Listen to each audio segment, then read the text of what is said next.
मैं एपी विश्वकर्मा स्वागत करता हूं अपने यूट्यूब मंच पर। दोस्तों, अब लोकसभा चुनाव 2024 में बहुत कम समय बचे हैं। मतलब यूं कहें कि एक साल से भी कम, 10 महीने का समय।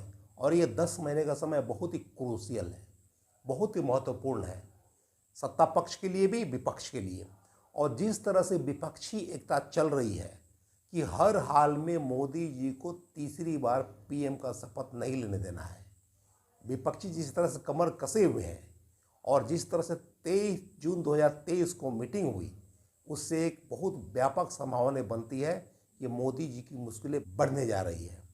हम ज़्यादा नहीं बोलेंगे, हम देश के सिर्फ 4 महत्वपूर्ण राज्य और सिर्फ 176 सीट, 176 सीटों की बात करेंगे, जहां पे मोदी जी को अगर डेंट लग गया, उस पर अगर कड़ी चुनौती मिल गई, तो वहीं से इनका बैंड बजना तय है।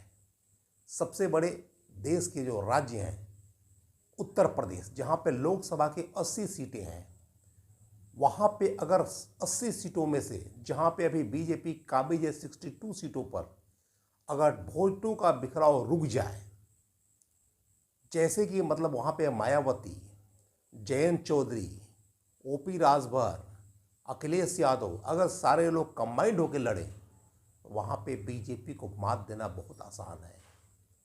और वहाँ पे करीब करीब मोर देन जितनी सीटें भी आई हैं, उससे कम से कम आधे सीटों पर हराया जा सकता है, बहुत ईजी वे में, बहुत आसानी से।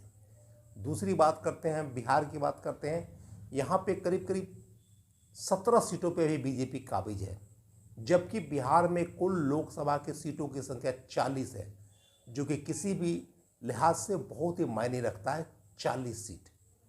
और ये 17 सीट तब है जबकि एनडीए था उस समय, और नीतीश कुमार और बीजेपी दोनों अलायंस में लड़े थे।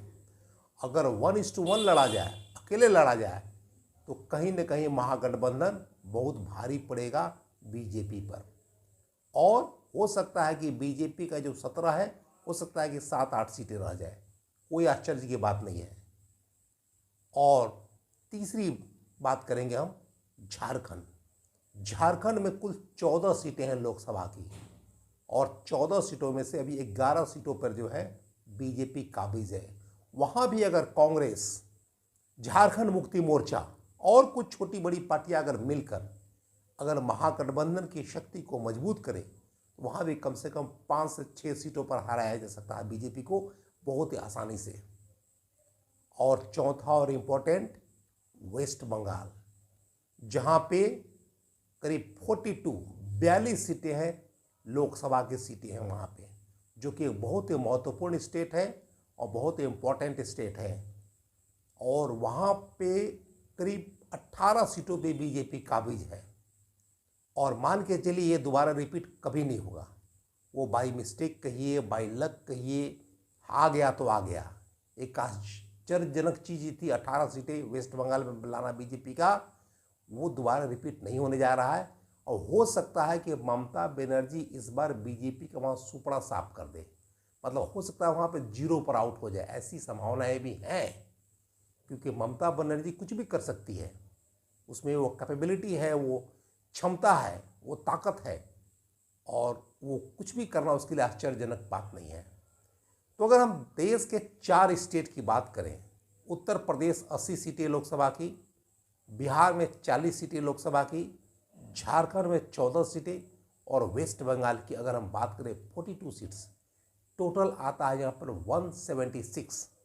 अगर 176 में अगर इस पर आधे में भी अगर डेंट मारा जाए, अगर 50% सीट पर भी हराया जाए, तो मान के चलिए करीब करीब 90 सीटों का जो है नुकसान हो जाएगा बीजेपी को। और यहाँ पे 90 और या 100 सीटों का अगर नुकसान हुआ, तो बीजेपी को समझिए कि सत्ता से बाहर होना तय है, इसको कोई नहीं रोक सकता। तो ये बहुत मायने रखते हैं। 176 सीट जो है, 176 सीटें, और ये चारों जो मुख्यमंत्री हैं बहुत ही एक्टिव हैं, बहुत ही सीरियस हैं, और चारों के चारों ताकतवर हैं, चारों के चारों में खासियत है, ऊर्जावान हैं, शक्तिशाली हैं और मजबूत हैं। और कैसे विपक्ष को पछाड़ना है, कैसे उनको मात देना है वो अच्छी तरह से जानते हैं। दोस्तों अगर वीडियो अच्छा लगा तो लाइक करें, शेयर करें, चैनल को सब्सक्राइब करें। आज की वीडियो में इतना ही, मिलते हैं अगले वीडियो में। तब तक के लिए thanks for watching this video.